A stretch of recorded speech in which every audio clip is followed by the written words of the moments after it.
Assalamualaikum warahmatullahi wabarakatuh.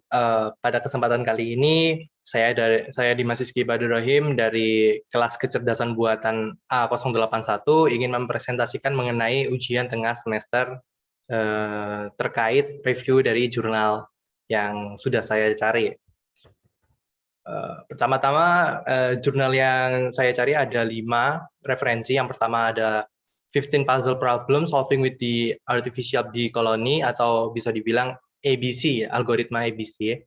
Kemudian yang kedua ada implementasi algoritma A-star pada puzzle 8. Lalu yang jurnal ketiga, saya mendapatkan referensi dari penerapan algoritma A-star pada game edukasi The Maze Island. Kemudian yang keempat, saya mendapatkan referensi dari penerapan algoritma A-star pada game petualangan labirin berbasis Android. Kemudian yang terakhir adalah penerapan algoritma A-star untuk pencarian rute terdekat pada permainan berbasis Ubin. Jadi bisa dibilang inti dari studi kasus yang saya cari itu adalah mengenai puzzle.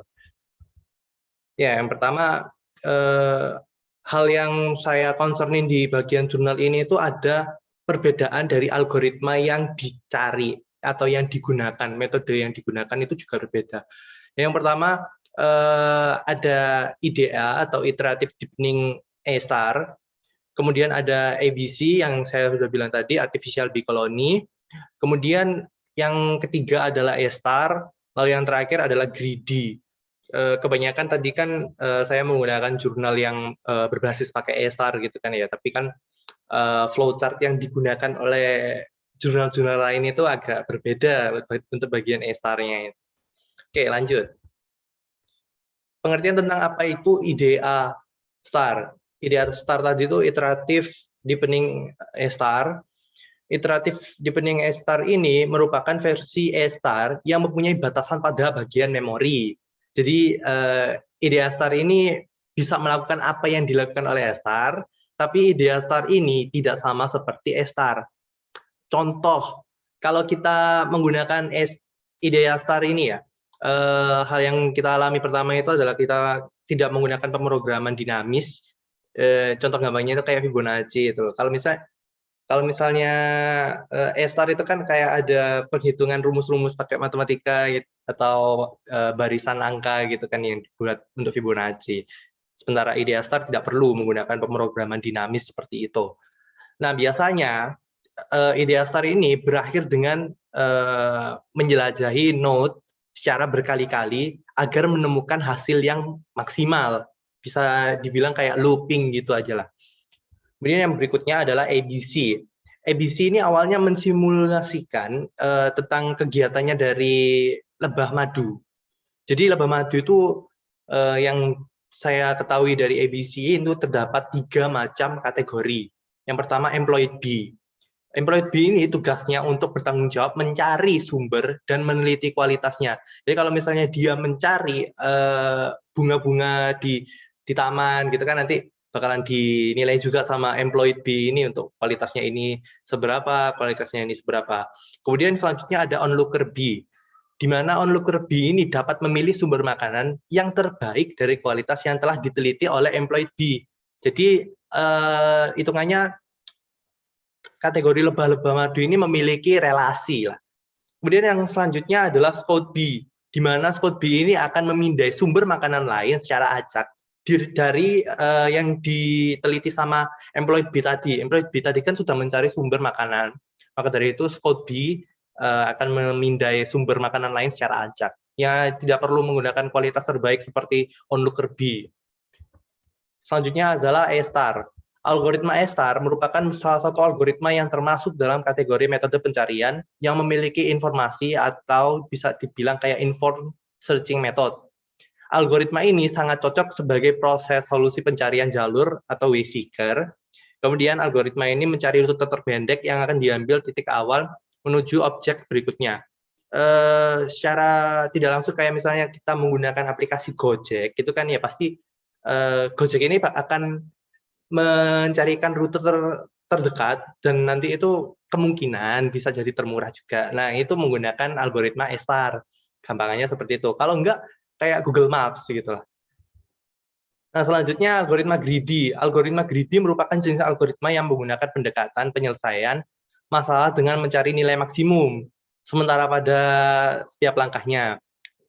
Nah, ini contoh kebanyakan kasus ini algoritma greedy tidak akan menghasilkan solusi yang optimal. Ini hitungannya kayak bisa jadi kontranya menggunakan algoritma greedy ya.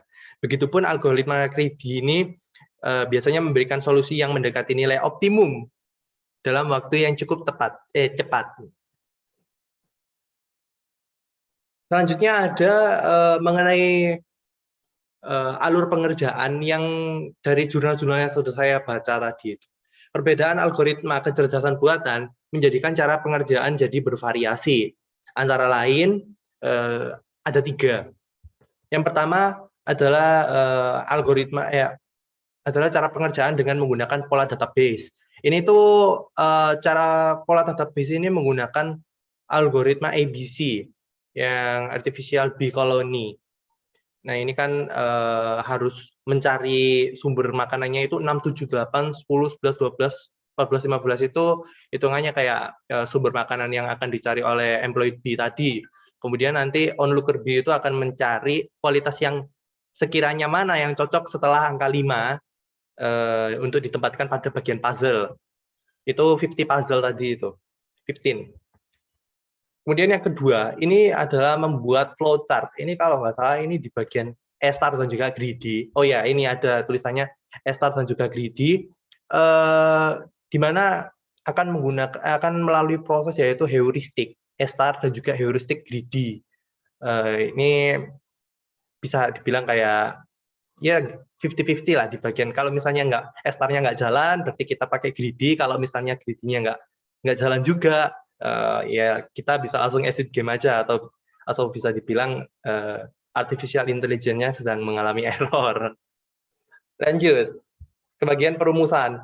Nah, ini kalau misalnya kita perhatikan tadi itu, kalau saya kan bilang kalau ide A-star itu menggunakan Fibonacci atau perumusan pemrograman dinamis yang lainnya lah, yang kayak matematika dan sebagainya. Nah, ini perumusan ini itu merupakan kayak flowchart-nya di bagian E-star aja ini. Jadi kalau menggunakan E-star itu harus ada kayak rumus-rumus kayak gini. Jadi untuk orang-orang yang merasa tidak menyukai matematika, hal seperti ini cukup merepotkan. Selanjutnya, bagian terakhir adalah perbandingan algoritma. Semua algoritma yang digunakan dalam menyelesaikan puzzle yang sudah saya teliti dari jurnal tadi itu memiliki kelebihan yang sama. Satu kelebihan yang sama, yaitu sama-sama dapat menemukan garis finish dari puzzle dengan menggunakan algoritma kecerdasan buatan. Ya, meskipun tadi ada 4 macam metode yang berbeda, tapi setidaknya dari jurnal yang saya baca itu semuanya berhasil menyelesaikan dari puzzle tersebut. Akan tetapi setiap metode tentunya memiliki kekurangan. Beberapa kekurangan yang lainnya adalah yang pertama, ide A-star. Ide A-star ini tidak melacak node yang sudah dikunjungi. Kalau tadi kan sudah dibilang kalau ide A-star ini langsung menuju ke node dan itu akan diulangi secara kontinual lah, kayak looping gitu. Nah, tetapi kekurangannya kalau misalnya ide A-star ini sudah melacak node yang sudah dikunjungi, dia itu tidak akan melacak node itu lagi. Kemudian eksplorasi node yang sudah dieksplorasi ini nggak dikunjungi seperti yang tadi dibilang. Kemudian selanjutnya ABC. Saat pemrosesan berurutan ini, jadi dia itu agak lambat ya, kan ada 3 macam lebah tadi itu. Yang pertama dari employee B, terus onlooker B, habis itu sama scout B. Nah, itu kan hitungannya harus kerja dari employee B dulu, terus baru kerjanya onlooker, terus kerjanya scout B. Scout B ini hitungannya kayak opsional, jadi kalau misalnya nggak dipakai, it's okay. Tapi kalau misalnya langsung ke arah onlooker itu menurut saya kayak nggak bisa, pasti harus ada employee B-nya terlebih dahulu. Kemudian yang selanjutnya E-star. Kecepatan eksekusi pencarian E-star sangat bergantung pada akurasi algoritma heuristik. Seperti yang dijelaskan tadi, kalau heuristik E-star dan juga heuristik greedy. Nah, kalau misalnya kekurangannya star ini ya harus menggunakan akurasi algoritma heuristik yang digunakan untuk menghitung seperti contohnya H dalam kurung N. Kemudian yang terakhir adalah greedy. Jalur yang ditemukan itu nggak selalu optimal, meskipun tadi itu yang dibilang maksimum lokal itu belum tentu hal yang ditemukan sama greedy itu bakalan menghasilkan hasil yang optimal. Mungkin seperti itu saja.